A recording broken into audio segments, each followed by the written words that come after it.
Welcome to Life Recovery Today with Stephen Arterburn.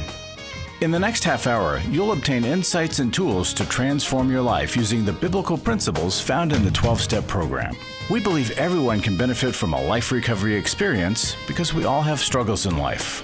Struggles with addictions, food, depression, anxiety, and relationships, to name a few. You'll be encouraged to see how others have found a new way of life with hope for the future through life recovery. Your host is Steve Arterburn, founder of New Life Ministries and Women of Faith, author of over 100 books, and teaching pastor at Northview Church in Carmel, Indiana, one of the 20 largest churches in America. Steve is the co-editor of the Life Recovery Bible, the #1 selling recovery Bible. With over 3 million copies sold, this is the Bible given to inmates by Prison Fellowship and the Pew Bible for the Salvation Army. Now here's Steve. Hi there, Steve Arterburn here. Thanks for joining me for Life Recovery Today. We're going to be talking to a pastor. He was a worship leader, kind of messed up, and lost his job there, but has risen back up, working a program, a recovery program, and I think you're going to be inspired by his story. But before we do that, I just want to mention to you, right out of the laws of life recovery, this law of humility. It says that the law, your humility, when we follow this law, results in honor. And it reminds me, in the Old Testament, King Josiah, he became king at age 8. Eventually, he says to all his people, we ought to take a look at what the book of the laws say, God's word, because kings like Manasseh had come in and erected all sorts of stuff for idols, folks like that. When he read what God had expected of him and his country, he tore his clothes, humbled himself, wept, grieved, and demanded that everything, it was an extreme makeover of a country, everything be torn down that worshiped an evil idol, and that we restore all the traditions, the laws, the temple, everything was going to go back to honor God. Well, God was going to destroy everything, but because he humbled himself and responded the way he did, God held off that destruction, and it didn't happen in his lifetime. Recovery is really a humility program. And just as that country didn't recover until the king was humble, saw there was a better way, we don't either. But what a great gift when we get off thinking this path that I've got to know everything, I've got to do everything, I've got to have all this power, and we start thinking maybe, just maybe God has a better way. And rather than power down, I can pray up and watch what happens. So maybe you've gotten off track and some humility has been replaced with a little bit of arrogance. We can always confess, ask God to get us back on track, get into a meeting, and if you need help with how to start a meeting or find one, you can call us at 1-800-NEW-LIFE. The law of humility, it brings honor. And I'm honored to have our guest, Cameron Sprinkle, come in just a minute, but we'll take a break first. And I hope and pray that something we say today is going to touch your heart, motivate you, and inspire you in recovery. Are you going through your struggles alone? Do you want someone to talk to help you through your pain? Do you feel like a failure when you relapse again, telling yourself, next time will be different? Don't walk this path alone anymore. Join a life recovery group today and be a person that your friends and family can be proud of. God created us to be in community, and we believe everyone can benefit from a life recovery experience.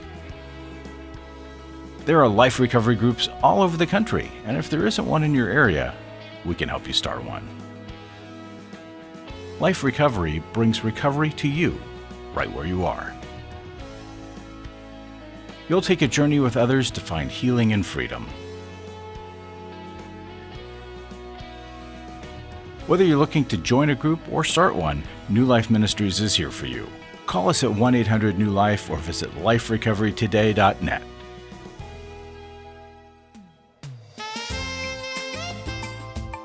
Welcome back to Life Recovery Today. We've got a great guest. In fact, he was part of Life Recovery Today in the very beginning. He was behind the camera. And we're going to hear about his story. Ironically, the man behind the camera, his name was and is Cameron. Cameron, good to see you here. Good old, and you have a whole production company now. You're just filming, and Yep. you call yourself a pastor with a camera. Yep. And I think it's a great thing. You have a great story of redemption and what God can do. But as I mentioned, you were in ministry and things really got messed up. So I want to go back, not just to that, but where do you think the problem might have started in the very beginning, back years prior before the big blow up? You have any thoughts about that? Yeah, man, I done a lot of work on that and done a lot of investigation. And, I wish it was just as simple as I'm just a sinner. Yeah. But there's actually a lot more to it than that. Yeah. And one of my earliest memories was having said something I shouldn't have said at school, being tricked into saying a terrible thing. Yeah. I didn't know what it meant. And my parents got a phone call, my mom got a phone call, and she said, "Did you say this?" And I said, "Yes." And I wanted to explain myself, didn't get a chance to, said, "Your father's going to deal with this when he comes home." I went and hid in the closet. I was terrified. I knew I wasn't going to have a chance to explain myself. Right. So that's the end of the memory. So from a very young age, I was kind of taught, if you screw up in any way, you're not going to get a chance to explain yourself. You're not going to be forgiven. There's not going to be grace. So from a very early age, I developed a habit of hiding things and protecting myself in that way. So that was, I think your parents kind of teach you what to expect from the world. And that was kind of what I learned to expect from the world is I can't really trust you with the truth. So did that cause you to not share certain things with your wife? Is that... Yeah. So, I had told my wife when we were just friends, before we were dating, that I'd had a pornography issue. I think I probably told her that I dealt with it. I think maybe at the time I didn't want her to think less of me or something. And so we went into the marriage, she was under the impression that I was under control, but it wasn't, and I wasn't. So a year into our marriage, I confessed that to her and to my pastors, and it was really, really, really tough. And it kind of showed why people never confess this stuff. Yeah, and so what happened? We worked through it, she and I, but the message that I got on staff at the church was ultimately, if this happens again, we're going to have to let you go, and nobody can ever find out about this, and they were really upset. And, an integrity issue is a really big deal. At the same time, the message that I got was, if this happens again, you have to hide it, or else you're going to lose everything you care about. Yeah, so what happened? It happened again. Happened again. Yeah, I made it about 3 months and kept it to myself, and this time I thought, okay, I love what I get to do. I grew up really insecure, really introverted, kind of odd. When I got a guitar, that's when I finally had a place in the world. Right. And I took this other path, and I kind of liken it to Justin Bieber syndrome, where my giftedness developed ahead of my character. And so my giftedness kept developing, my following developed, but underneath it was all built on this infrastructure that was really the emotional maturity of maybe an 8-year-old boy. Yeah. And so it was only a matter of time before that 8-year-old boy's worldview couldn't bear the weight of everything he was dealing with. Yeah. And so that happened actually 4 years ago to this day. Is that right? Wow. It all came crashing down. Okay, so they came to you, and or did you go to them, or? I wish I had the courage to bring it up. Yeah. But actually, it was kind of my affair partner confessed, and then they came to me, and I had to own up to what was happening. Okay, and so did they give you severance pay? Did they help you? What was their what action did they take? Yeah, it ended ugly. I think they gave me one more paycheck, and I would love to say that church and that community played a big role in our recovery and in our redemption story. But unfortunately, our redemption story and our recovery happened in spite of what we experienced from that community. We really lost that community. Yeah. Well, fortunately, though, you didn't use that as an excuse not to recover. Yeah. Dave Stoop and I have worked with a lot of different churches, and we come in and we try to help the pastor develop a plan, and very few pastors will follow the plan, and then they end up starting another church, and then it's just a matter of time that they mess up again. But what did you do to get better in the very beginning? What you and your wife, how'd you deal with all of that? Yeah, I think the most important part of that was I acknowledged to myself that I was miserable. Yeah. And that I had been miserable for a long time. Okay. And so I knew that whatever I did next, it wasn't just going to be for her, it wasn't going to be for my 8-month-old daughter. It was going to be because I want a better life for myself. Yeah. And I really need help, and I want to figure out what's going on. My first step was, it took us several weeks to figure out what to do, but my first step was I did a 2-week intensive in North Carolina. And So you really got with it. I mean, you Yeah. didn't just say, okay, which a lot of people do, I'm going to read the Bible and pray more, honey, and I think I'll really get this taken care of. You got treatment. That's good. Yeah, I was miserable, and I knew I needed something serious, and I knew everything was on the line. And I put that on a credit card, and I think that what's his name would have something to say about that. Dave Ramsey? Yeah. Yeah. But I don't regret it. It was the best. It was about $5,000 or whatever. Warren Buffett would congratulate you, because Warren Buffett would say the best investment you can make is in yourself. Yeah. And so you did that. And what did your wife do? How did she get on with you after all of this? Man, I put her through so much, and it was really tough for her to navigate, and because she had a lot of people pressuring her to leave me, and we were separated for 2 months, and that was really good for me, good for both of us. She joined Kristen Carey's group, and Women in the Battle, and found support there, and Good. found some validation. And meanwhile, I joined Michael Carey's group, and Men in the Battle, and we both found help, and we kind of got maybe a bit of a roadmap of what to expect and what this means, what it doesn't mean, how it feels now, how it will feel in a year, and we kind of got some type of just guidance, because in the moment you're just spinning out, and it's like, for her, it's like finding out that gravity doesn't work sometimes. Right. It's just like everything she ever knew just out the window. Well, what I love about your story and why we're sitting here is, unlike so many people that have a problem in church work or just being in a church, nobody reaches out and gets help. And so you've got the woman feeling ashamed, feeling like, oh, I should, and not having any perspective that, hey, this started back as an 8-year-old, really. The germ of it, the seed, and you were not dating at age 8. So it happened on your watch. When you're in the marriage, but it wasn't her fault. She couldn't prevent it. She didn't have the power to predict it or prevent it. It's what I like to say. But you both got help, and I know the people you got help from, so I know it was good, strong help. How long did it take her to kind of get back to some kind of normal relationship with you? Man, it's taken several years, and I had to tell myself at the time, because it just felt like trying to army crawl to California from Indiana. Yeah. It was like, man, I don't know if we can do that. But I had to tell myself, well, consider this a 5 to 7 year process. I gave my addiction 30 years. Give God and give the recovery process 5 to 7 years. Give it a good fair shot, and we'll see where we're at. And it's been 4 years now. And I would say the affair and addiction recovery is well underway, and it's going well.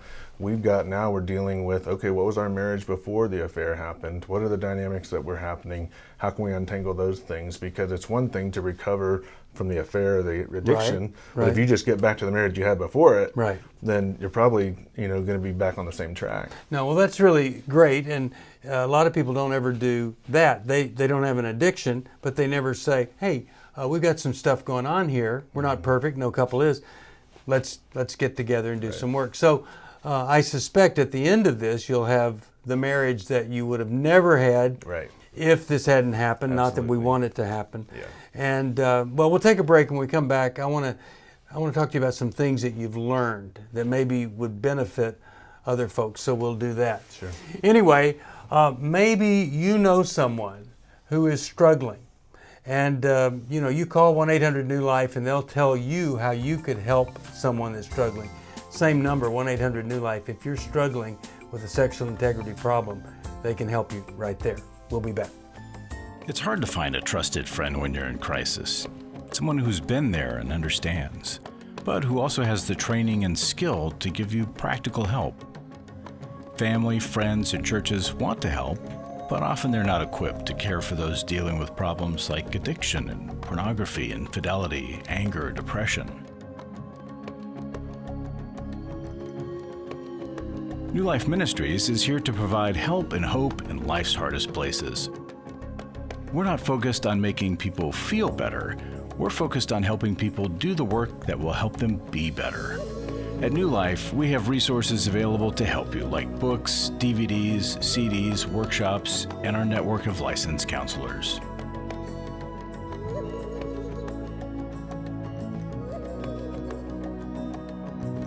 If you need help, call 1-800-NEW-LIFE and begin your new life today.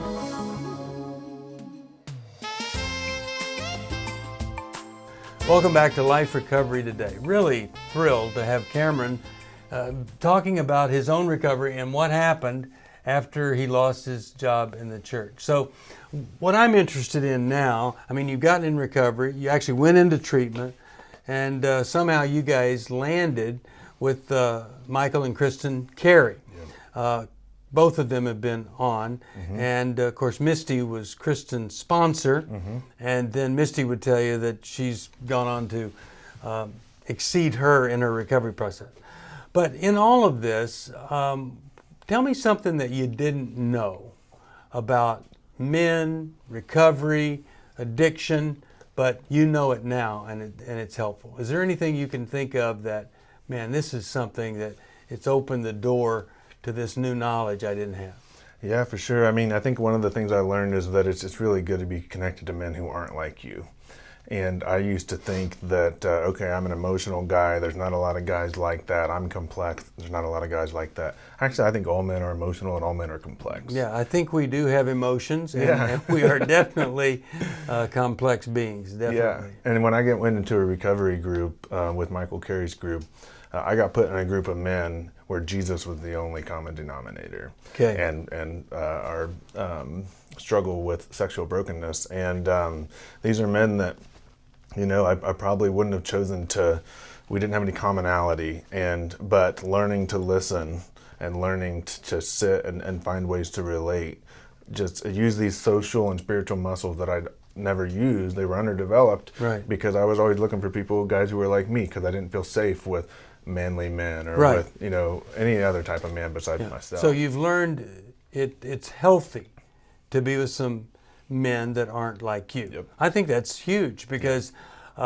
we do want to be with folks that are kind of at whatever our level and our way of being, but man, we can learn an awful lot when we're with men that aren't like us. I love that.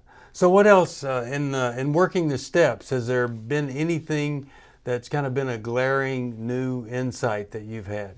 Yeah, so one of my favorite insights came, my wife and I love movies, and we especially love the Marvel movies. Okay. And we're watching Doctor Strange. Have you seen Doctor Strange? Oh, absolutely, yeah. And she says, one of the characters says to him, failure pushed you to success. Your fear of failure pushed you to success. He said, it's what made me a good doctor. And she said, but you're forgetting the most important thing of all. And Chris and I leaned in, like, what is it? And she said, it's not about you. And I think that I had been so scared of rejection that I learned how to be skilled in communication or in whatever, make myself likable. And that was how I became a good worship pastor. Like that combined with the skills and the heart that God gave me. But I felt like I had to earn everybody's affection, and I felt like I had to live up to my calling and all this. And ultimately, I finally, you know, it's not about me. Right. And I don't have anything I have to prove to anybody. Yeah, it not being about you isn't just helpful in recovery, it's really helpful in a marriage. And so many of us guys, we make it all about us. Yeah. Did you guys get in counseling together other than her going to Kristen's group and you Michael's group? What did you do to try to get this healing going between the two of you? Yeah, we did. We went to, we saw a counselor, and we've also done intensives together. And I think a lot of that has been trying to return to the thing that brought us together in the first place, and that mutual love of Christ, and that mutual appreciation for each other. And I gotta just say, I mean, Carissa's worked really hard to understand and to try to separate my trauma from my relationship with her, and not to project and say like, oh, this is the manifestation of her value. This is the manifestation of my trauma and my weaknesses and my failures. It doesn't actually reflect on her, and that is really hard. I mean, that's like tearing down your worldview and rebuilding it kind of hard. Sure. And so a big part of that has been for us to not take each other's responses personally, even though it's obviously a very personal relationship. Right. Okay, so in all of that, what insight did you get in relationship, marriage, male, female, anything you can think of that's a new understanding of what it means to be in an authentic relationship with a woman? Yeah, I think empathy is probably just the theme, is being able to say, okay, because she needed me to have empathy for the state she was in. And I felt horrible. I felt so much guilt, so much shame. I didn't want to talk about what she was feeling, and I knew I had to, so I had to sit there and bear it. But I finally had to go, okay, I can set aside the fact that I'm the one who stabbed her, and can step over here and say, I'm so sorry you're bleeding. Yeah. I felt like I wasn't even allowed to say I was sorry because it was like my fault. Right. And learning to say, I hate that you're still dealing with this. Yeah. Instead of trying to rush out of that conversation or say, well, I already said I was sorry, or whatever. Being able to show empathy and care for her. And she's done the same thing for me. Is when past trauma has come up, that I've worked through things, she's been able to set aside how I've hurt her and say to me, like, I'm so sorry that you went through that.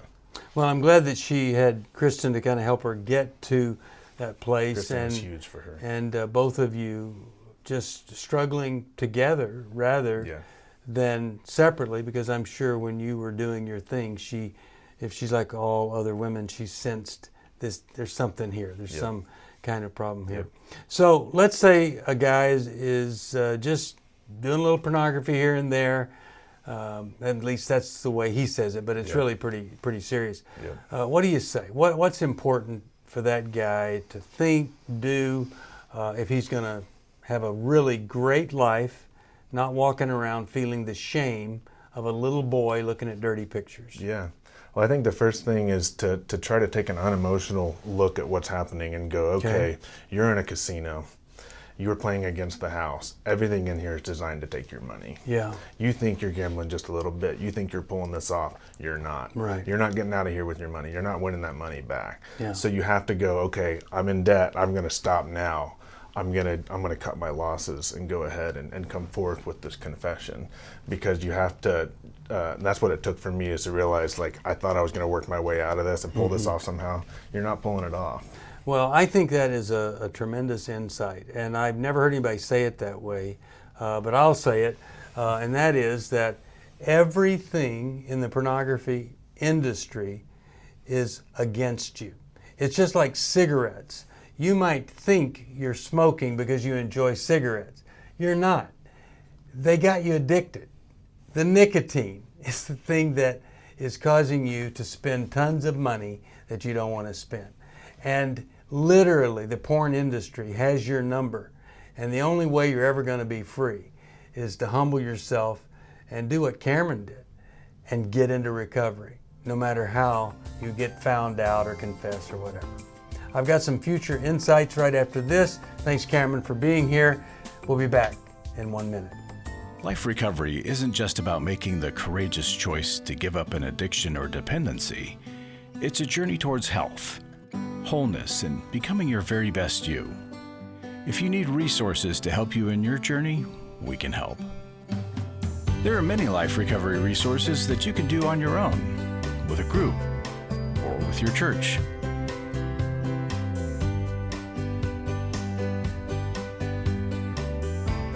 We have Bibles, workbooks, and devotionals that you can use to work your recovery right where you are. That's the beauty of life recovery.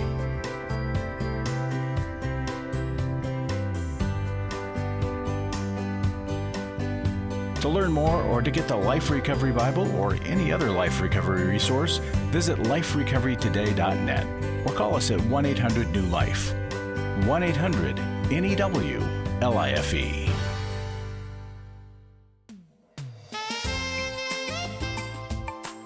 Welcome back to Life Recovery Today.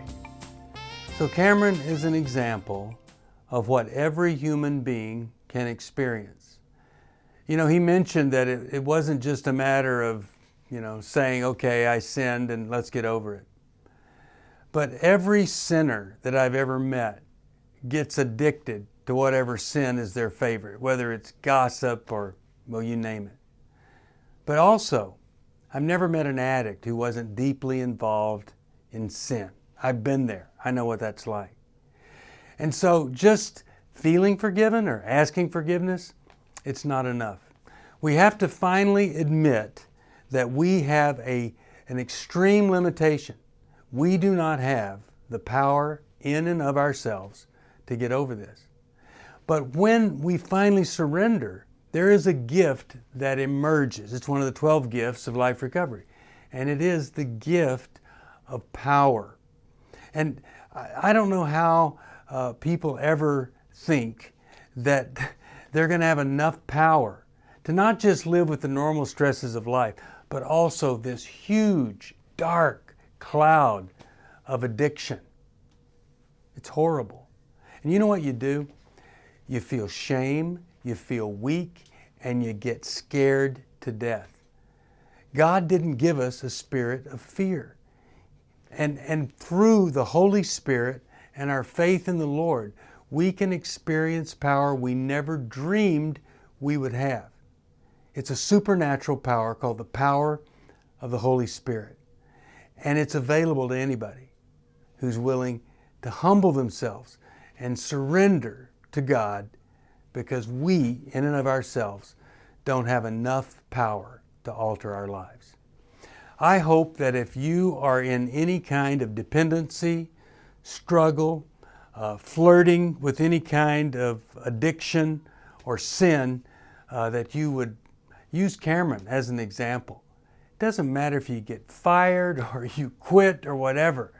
You can begin a recovery that will restore your marriage, and restore your faith in God and your faith in yourself. And that's where security comes from, when we solidify it in an honest, humble recovery program. Thanks for joining me. If you need any help, it's 1-800-NEW-LIFE. You call us. And I hope and pray if you don't have a Life Recovery Bible that you'll get one. It changes everything for a lot of people. We'll see you next time right here on Life Recovery Today. Thanks for joining us for Life Recovery Today with Stephen Arterburn. We hope this program has helped you integrate God's truth and wisdom into your recovery journey. This program is brought to you by New Life Ministries, and it's your support that keeps this program on the air. When you contact us for any reason, be sure to let us know that you watch on NRB. Call us at 1-800-NEW-LIFE or go to liferecoverytoday.net. Please join us again next week for more Life Recovery Today.